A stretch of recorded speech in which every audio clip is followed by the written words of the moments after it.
Sasa leo jamani, tunaangazia Tata, mlitaka iwe, kulinganisha Tata na Eicher.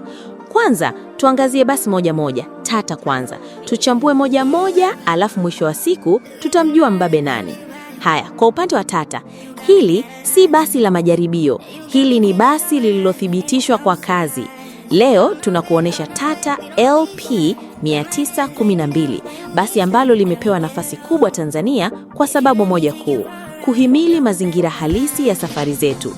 Tata LP 912 ni basi lililotengenezwa kwa matumizi ya kazi, si kwa mapambo, bali kwa uimara, ufanisi na gharama nafuu za uendeshaji. Ndio maana unalikuta mashuleni, kwenye makampuni, taasisi za serikali, safari za wilayani na miradi ya maendeleo. Injini na nguvu ya kazi.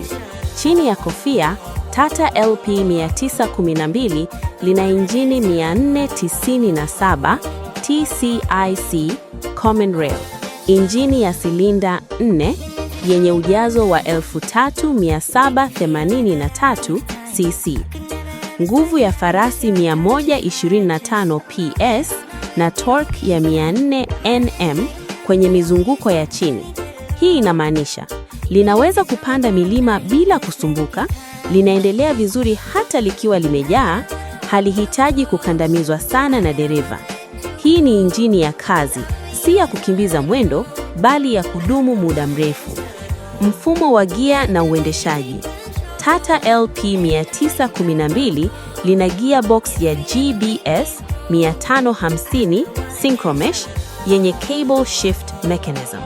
Hii humsaidia dereva kubadili gia kwa urahisi, kupunguza kuchoka, kuendesha kwa utulivu kwenye safari ndefu. Power steering pia ipo, hata kwenye barabara za vumbi au mjini, uendeshaji unabaki kuwa mwepesi. Tata LP 912 halikuachwa nyuma. Lina mfumo wa breki wa Full Air S-Cam ukiambatana na ABS, Anti-Lock Braking System. Hii inalinda basi lisiteleze kwenye mvua, lidhibiti mwendo kwenye mteremko, libaki imara hata likibeba abiria wengi. Anti-Roll Bar mbele na nyuma husaidia basi lisiyumbe kwenye kona. Suspension na barabara ngumu. Barabara za wilayani hazina huruma. Na hapa ndipo Tata LP 912 linaonyesha uwezo wake. Leaf spring suspension pamoja na hydraulic shock absorbers mbele na nyuma linameza mashimo kwenye high speed. Hii ndio sababu linapendwa vijijini, maeneo ya miradi, safari za shule, safari za taasisi.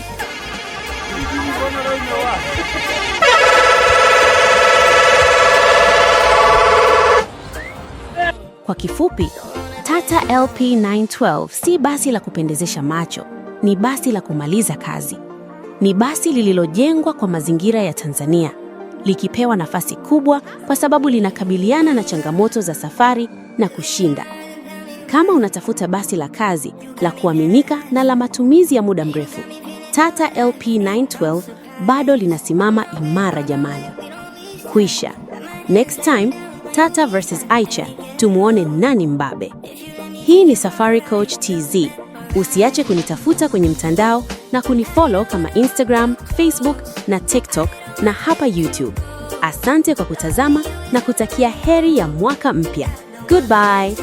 Haya, huyu hapa baki nasi kwa usafiri bora mikoani.